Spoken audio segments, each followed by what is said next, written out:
Hello students, welcome back. So good morning to all of you.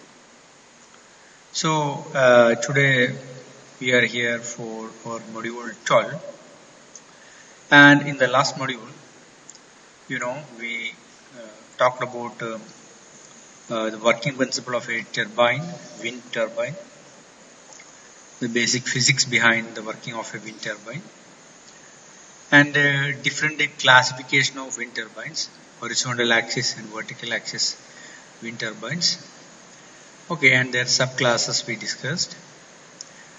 Today we will make a slight diversion, and today we will see when wind turbine operates, we know electricity is produced, but it is it is an intermittent one. Intermittent in the sense that wind energy is not always available. Sometimes we have heavy a requisite amount of wind energy. Certain time we don't have any wind energy.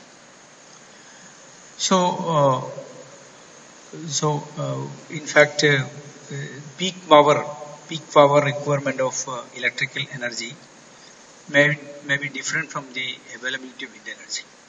Maybe we will be in need of electricity at night, but the wind energy may be available at the daytime. So there is a mismatch. So usually there is a solution for this. So whenever there is a wind energy, that wind energy can be converted into electrical energy, and the same can be stored appropriately.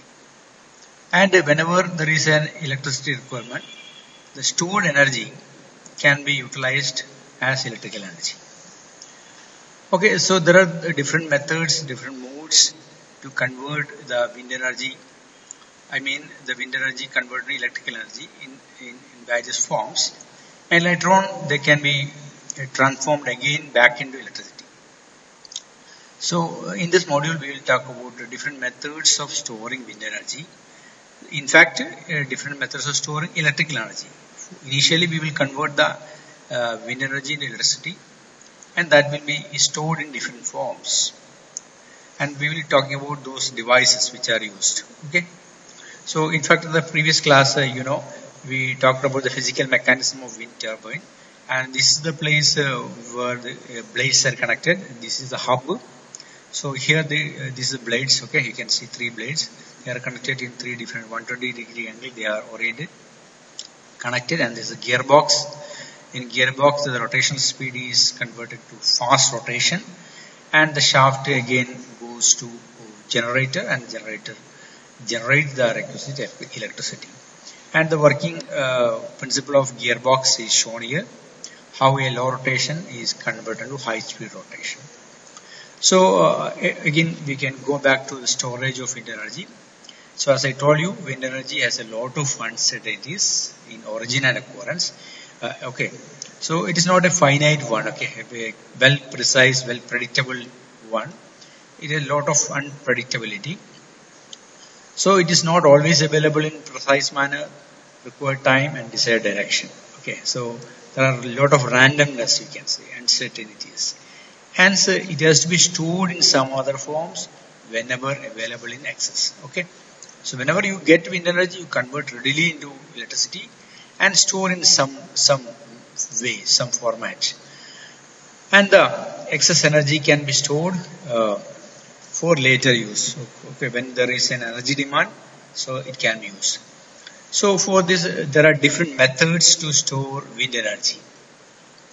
First method is battery storage. It is a commercial practice in storing wind energy into batteries. Gigantic battery will be assembled in some places, appropriate places where wind energy is initially converted into electrical energy, and that is stored. Okay, we will discuss in detail about this shortly.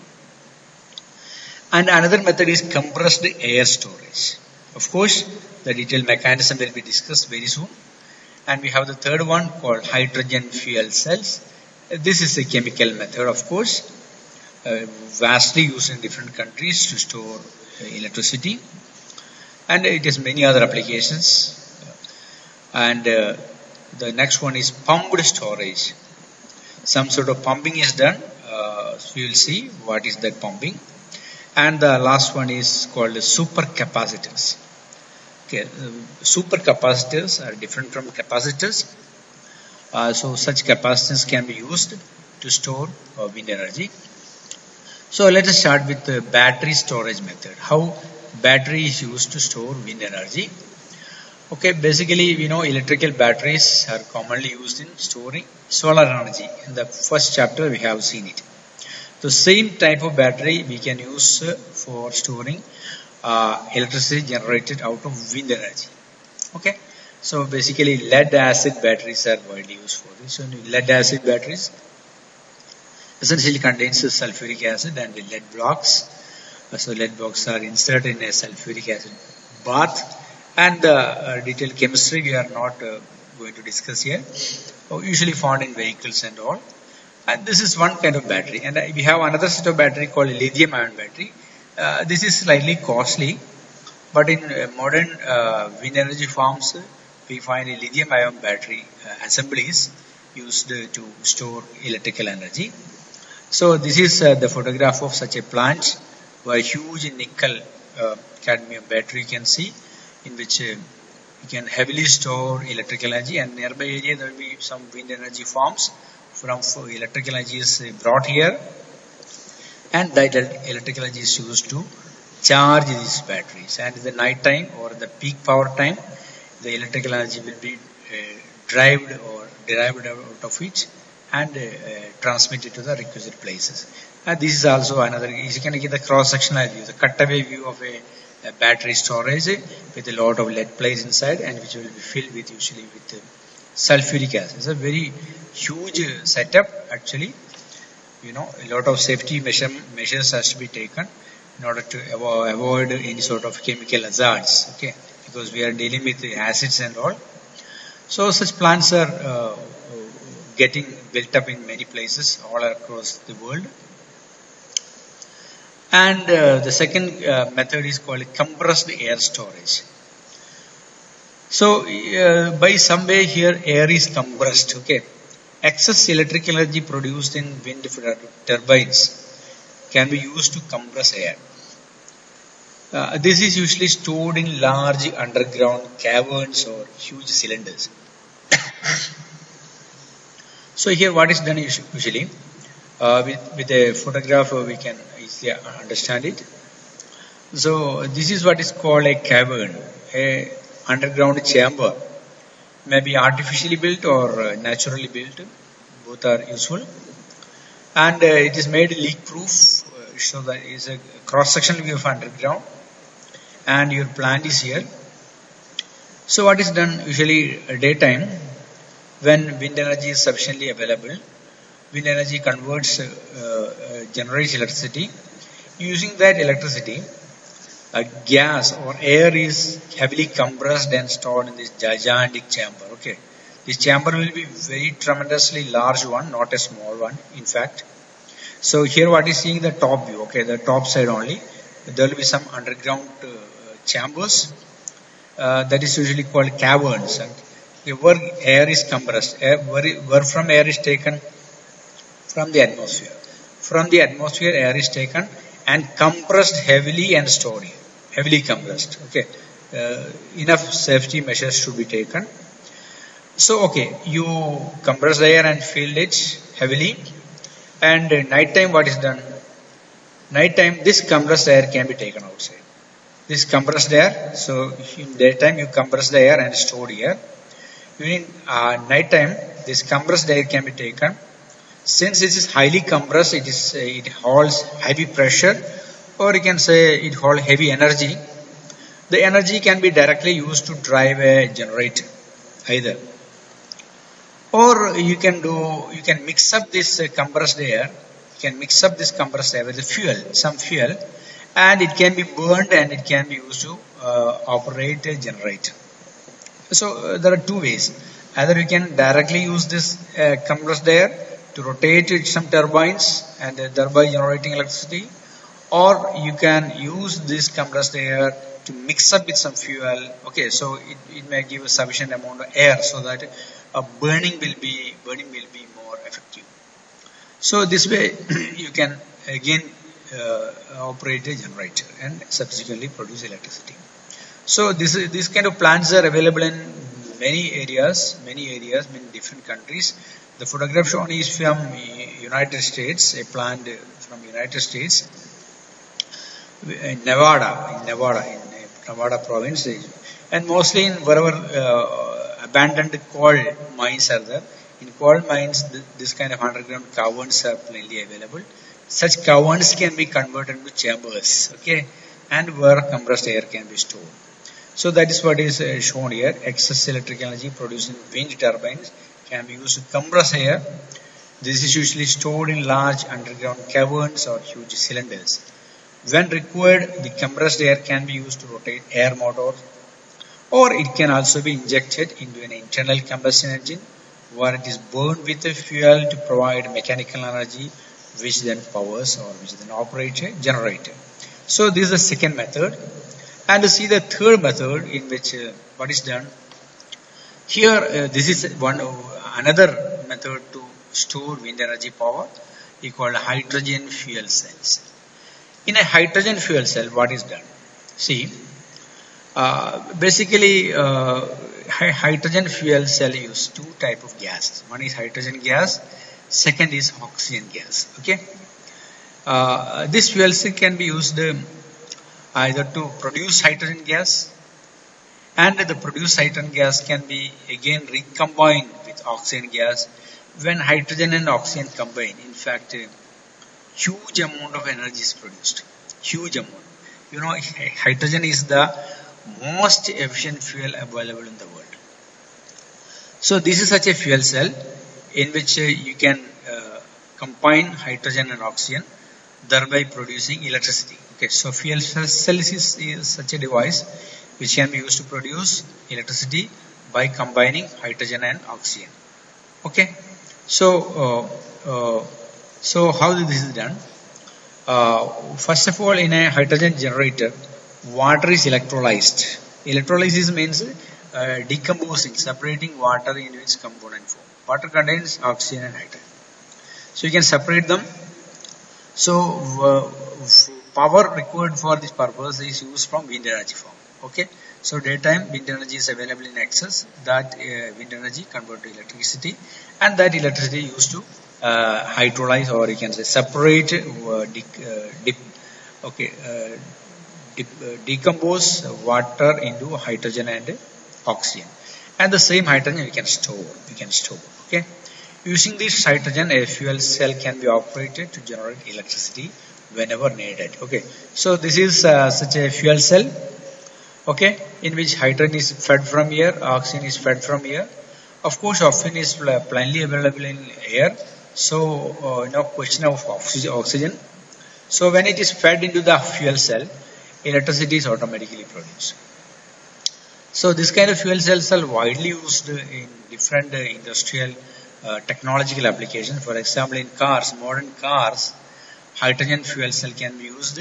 You just have to carry a hydrogen tank at the back side of the car, and you feed the fuel cell with enough hydrogen. Of course, oxygen can be taken from the atmosphere, and the converter electricity can be used to operate a motor. So this way you can have electrically driven cars. We have diesel powered and petrol powered, gasoline powered cars. Now we have electrical powered cars.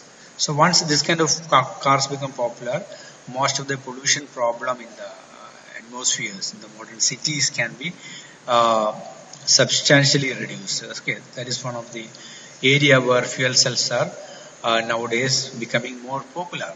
Okay, so such fuel cell can be made in gigantic forms in farms nearby to windmills, and those fuel cell can be used to keep electrical charges, for which usually hydrogen is produced from the windmill power, and the same hydrogen can be used later on to produce current. Okay, so that is a method involved. So the fourth method is pumped storage. So what is being pumped here is very important. Actually, water is being pumped. Okay, so this is equivalent to a hydroelectric project. hydroelectric project. So let us see how this is operating. So this is a typical schematic of a pumped energy storage. So we can see a similar to hydroelectric project. We have a reservoir here and we have a reservoir here. Okay. So they are connected with a penstock and a generator. So in a nearby area there will be windmill farms, gigantic farms. During daytime, farm will produce enough electricity, and the electricity can be used to pump the water from the lower reservoir to the upper reservoir. Or in certain other cases, mechanical method is also used, by which water from air is lifted up to the height, elevated reservoir. Both methods are possible. Either mechanically you can lift up this water to the height, or you can use the produce electricity to pump the water from the lower reservoir to the upper reservoir. And again, during peak time, this elevated water is brought down through a penstock, through a turbine, and subsequently electricity can be produced. So this is a modified form of the windmills which we can see in Denmark, in Denmark and Holland. Okay, in Holland, Dutch mills you have studied already. So such Dutch mills are working on the same principle. Okay, they make a mechanical lifting of water from a lower level to a upper level. Okay, this way the swampy regions, in Holland is evacuated and they are made use for agriculture purpose nowadays. Because Holland, in most of the areas, lands in Holland is below sea level. So from such places, centuries and centuries, people have been using such Dutch mills to lift water and evacuate such places and make it suitable for agriculture. Okay, such areas are called reclamation. Okay, reclamated lands, just like the lands available in Alleppey, for example, in Kerala state. Such swampy regions can be converted into fertile agriculture lands. Okay, so where also mechanically water is lifted from a low-lying place to a high-lying place. Similar principle you can use here, and water is brought to the upper elevated level, and during peak time, water is run through the turbines to produce electricity. So this is what is called a pumped energy storage method. Okay, so what is done in it is usually associated with hydroelectric power generation. Water could be pumped up to an elevated reservoir utilizing excess generated wind power, and then be used to drive a water turbine when required. The technology is proven and has been used for centuries. That is what I told you about the Dutch mills, okay, which they use for agricultural purposes. Those slides we had shown in the beginning of the chapter. Existing hydroelectric power plants could be utilized if they are in an area suitable for wind farm. Okay, so older type of hydroelectric power projects, wherever if wind farms are possibly establishable, then this method can be used. Such hydroelectric project can be modified for this purpose to make it more effective. And we have the fifth method, again a modern method, in which wind energy power is used to charge what is called supercapacitors. Supercapacitors are actually capacitors having high capacity. We have the normal capacitors you must have seen used in electronic gadgets. Okay, so they are of capacitance of very few farad, microfarad, millifarad, like that. But these capacitors are of very high capacitance. Okay, kilofarad, like that.